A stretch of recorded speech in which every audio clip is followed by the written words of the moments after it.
Ladies and gentlemen, my name's Paul, and in this RigGameToTheCon video, we're going to be analysing rumours that developers already have their hands on PlayStation 5 development kits. So we're going to be analysing what this means, potential specifications, and a whole bunch more. This is also an article, you can check it out in the video description if you so desire. So as usual, let's provide a bit of backstory. So currently the PlayStation 4 is selling ridiculously well. It's easily the console in the lead currently, but it did debut back in the closing weeks of 2013, which means that by the end of this year the PS4 will be 5 years old, which for games consoles is pretty up there. Sure, the previous generation, the Xbox 360, the PS3 did last a lot longer, but there were some extenuating circumstances there, not least of course the recession that was going on, and so that did extend the generation just a little bit more than perhaps anyone was really happy with. So it's not too surprising that we're starting to hear the first solid rumours of the successor to the PS4, and it's imaginatively called the PlayStation 5.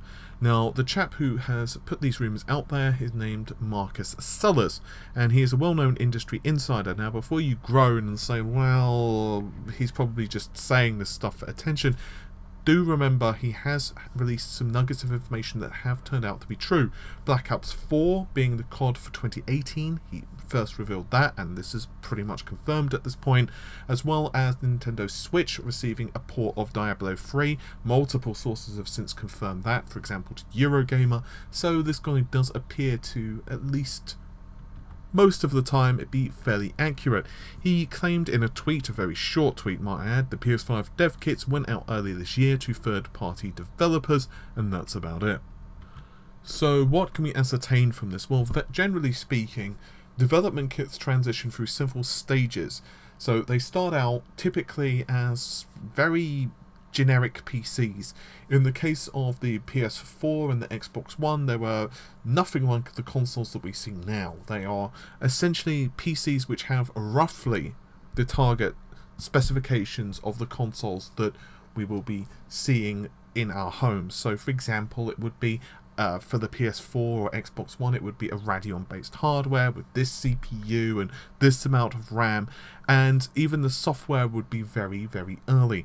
The purpose is pretty simple. The developers would at least have an indicator of what is and what isn't capable, the system is or is not capable of.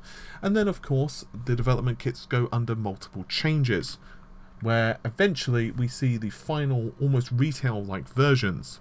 If you want more information on how the development kits evolve over time, you would be highly advised to check out the series of videos and articles we released on the Xbox One development kit, and I'll place those as links, of course, in the video description.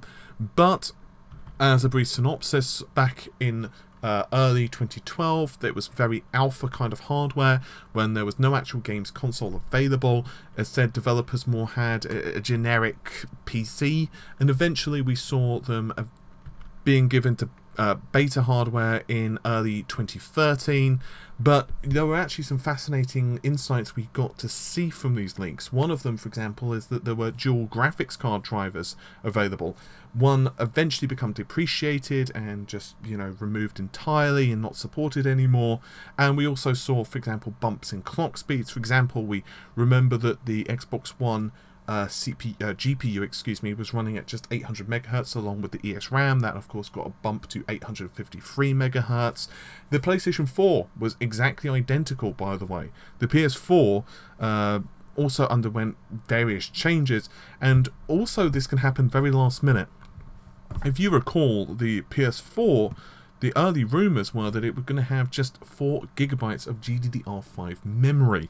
This didn't turn out to be the case, thankfully, because 4 gigabytes of memory, especially if there was even 256 megabytes or 512 megabytes reserved for OS functionality, let's say there was 3.5 gigabytes remaining for game logic, that would have eaten into things considerably, and it would have been very curious how developers would have managed with the assets on that. I mean, I imagine textures alone would have probably needed to be dialed down considerably compared to what we see now.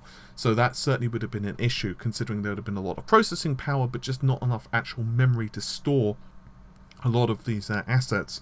So it's quite thankful that last minute Sony decided, hey, we're just going to ramp up the amount of memory available. And it's kind of funny because if you actually go back and read developer interviews at the time, they were like, yeah, we kind of didn't know in many cases. It was absolutely bizarre. I think Sony pretty much just made the decision at last minute. I guess the next logical question then is, what type of specifications are we going to be seeing? Are we going to be seeing Sony stick with AMD, or is it going to be something a bit different? Well, honestly, I don't feel that Sony have any reason to leave AMD, and I think Microsoft are going to probably stick with AMD as well. Now, there are some theories you could, you know, say, well, hey, they could go with Intel, with a Intel 8th generation based CPU. We know ones with the Radeon Vega, discrete graphics or something like that, but I don't think that's going to be the case. To be honest, AMD's own portfolio is numerous at this point. They have an awful lot of CPUs available which go up and down the TDP spectrum. They've got an awful lot of GPU processing power, and quite frankly, both companies, Microsoft and Sony, will likely get a really good deal from AMD. The launch model PS4 had a 28nm APU, so if AMD were to offer, for example, a 14nm set of processors, then clock speeds could certainly go up. This is a pure example, but we could see something along the lines of a Ryzen 5 2400U for the CPU base. So that would have a 4-core, 8 threads, runs at 3.6 GHz. That would mean one thread, for example, could be available for OS functionality, 7 threads for games, which would be very similar to how the PS4 is currently handling games and OS functionality with its 8 Jaguar cores. So if it was to run at 3.6 GHz, that's twice the raw clock speed of the base PS4 model. But don't forget, Zen is considerably better in terms of IPC than the Jaguar architecture. So there is that to take into consideration. They could also put in, let's say, 6 physical cores, which would mean 12 threads. That would mean they could dedicate, let's say, 2 threads or 3 threads to OS functionality, and the remaining threads could be for games. I don't know exactly how developers would feel about that. I think in many cases developers possibly would just prefer higher clock speeds, but of course it depends how the next generation of game engines and developers, which I'm sure Sony and Microsoft are discussing things with, would prefer to go, and it will just have to wait on that. But I do feel that they likely will stick with AMD to provide that, because AMD have so many different options, and I feel at this point Sony and Microsoft will probably stick with x86. As for GPUs and memory, well, that's a little stickier. In terms of GPU, of course, the original PS4 put out 1.84 teraflops, the PS4 Pro hit 4.2 teraflops, the Scorpio, or Xbox One X if you prefer, hits 6 teraflops with its GPU. So really and truly they need to hit at least 8 teraflops, but by the time this console launches, which is probably going to be late 2019 if I had to take a guess, I don't think it's going to launch this year. I feel it's probably going to be at least 2019, but who knows.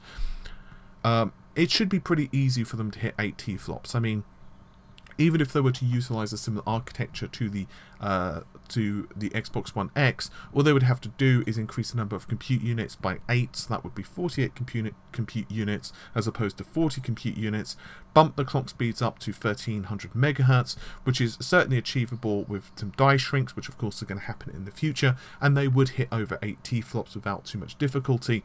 If they were to ramp up the number of compute units to, let's say, 52 and possibly slightly higher clock speeds, then you get where I'm going with this. In terms of memory, no, it's not going to have HBM. There's just no reason at all that we're going to see that, because quite frankly, it's just too expensive. In terms of RAM choices, then we've got GDDR5, 5X, and R6, all of which are strictly possible, but given the PS5 is not going to see the light of day until, once again, very early 2019, but most likely it's going to be mid-2019 at the earliest. Realistically, we're going to see the PS5 utilize GDDR6. So the PS5 sporting GDDR6 means that RAM clocks will be considerably higher. For point of comparison, the PS4 base model runs at 5500 MHz on a 256-bit bus, so that offers 176 GB per second of memory bandwidth. So if we were to take GDDR6 running at 12 Gbps on a 256-bit bus, the same bus width as the PS4, then we could be looking at almost 400 gigabytes per second of memory bandwidth. Therefore, I don't think memory bandwidth is going to be a constraint with the PS5 at all. But once again, all of these are theories, all of this is conjecture, and we're just going to have to wait for the final iteration of the console. I'll probably put a more in-depth analysis video out in the future when we start hearing a few more details. With all of that said, hopefully you have enjoyed the video. I'll see you soon. Take care. Bye for now.